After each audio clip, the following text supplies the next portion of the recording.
Les 40 setmanes de la transformació de Hara. 16a setmana. Treballar amb emocions difícils. Després d'haver treballat amb anomenar les emocions, Hara va començar a observar les seves reaccions amb més consciència. Tot i això, es va adonar que quan les emocions eren especialment intenses, com ara quan sentia ràbia o por, posar-hi nom no sempre era suficient per reduir el malestar que li causaven. En la sessió de mentoria d'aquella setmana, Laia va introduir la pràctica de gestionar emocions difícils amb compassió.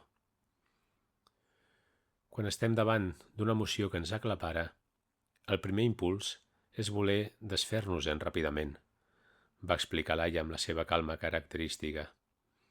Però el que realment necessitem és proporcionar espai a aquesta emoció, permetre-li ser, sense empènyer-la ni intentar que desaparegui.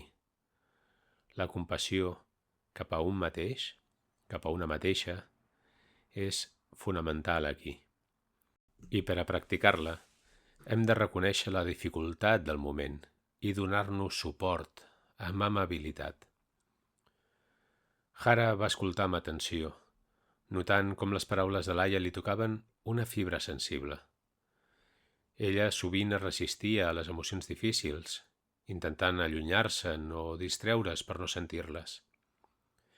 Tot i que amb la pràctica de posar nom a les emocions havia après a identificar-les, encara li costava conviure amb elles sense jutjar-les, sense rebutjar-les. La proposta d'aportar-hi compassió li semblava revolucionària, però també difícil de posar en pràctica.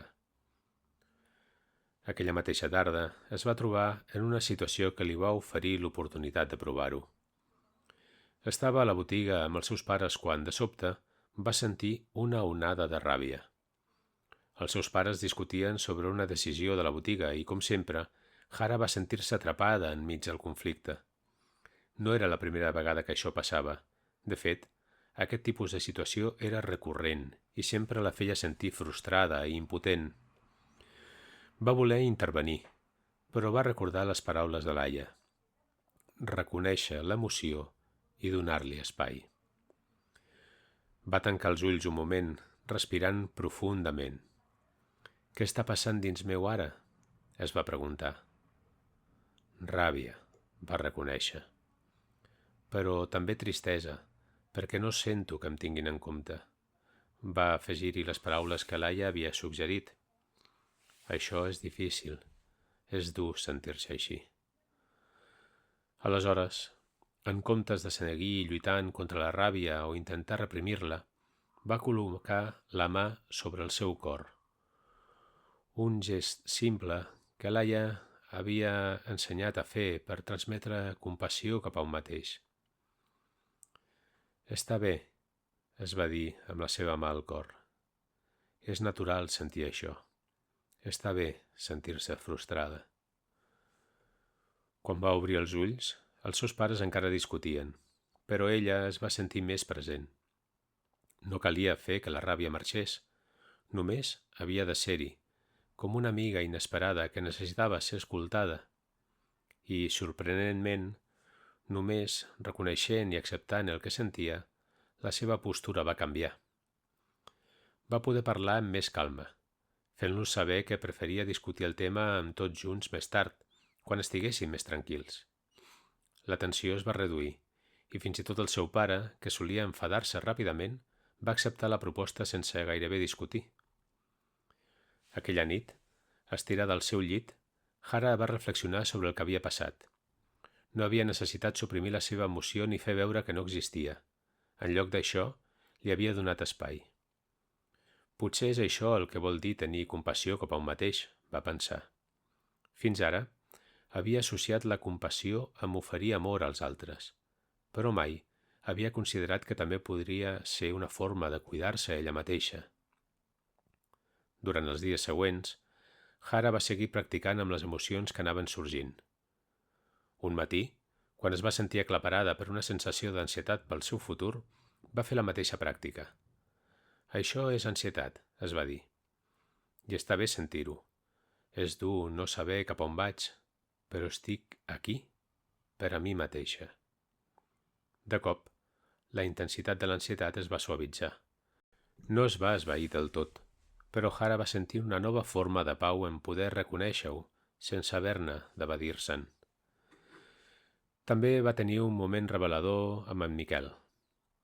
Un vespre, mentre sopaven, van acabar parlant del seu futur junts, i Miquel va anomenar que s'estava plantejant la idea de quedar-se de manera més estable al poble. Aquest comentari va provocar que Hara se sentís immediatament ofegada. La seva primera reacció va ser voler canviar de tema o trobar una excusa per marxar, però va decidir quedar-se. «Què estic sentint?», es va preguntar interiorment. «Ofec, por de perdre la meva llibertat». La seva ment va començar a dir-li que era millor tallar la relació abans que es compliqués més, però, per primera vegada, Hara va reconèixer que això no era compassió cap a ella mateixa, sinó un intent de fugir del que sentia. En lloc d'això, va col·locar la mà sobre el seu cor de nou, com un gest de suport. «Està bé tenir por», es va dir. «No és fàcil, però no has de fugir d'això. Pots estar amb aquesta por». Amb aquesta nova perspectiva, va trobar el valor per compartir els seus sentiments amb el Miquel. En lloc de tancar-se, li va explicar amb sinceritat que, tot i que l'estimava, la idea de comprometre's li feia sentir una miqueta de por. Miquel la va escoltar amb atenció i la va agafar de la mà. «Entenc que tinguis por», va dir suaument, «i no cal que prenguem cap decisió ara. Només estiguem aquí, junts, amb tot el que sentim». Hara va somriure, agraïda per la seva comprensió. Potser la clau no era fugir de les emocions difícils, sinó aprendre a sostenir-les amb compassió, acompanyar-se a si mateixa en els moments de dolor i deixar que, amb el temps, aquestes emocions es dissolguessin com les onades del mar que sempre acaben tornant a la calma.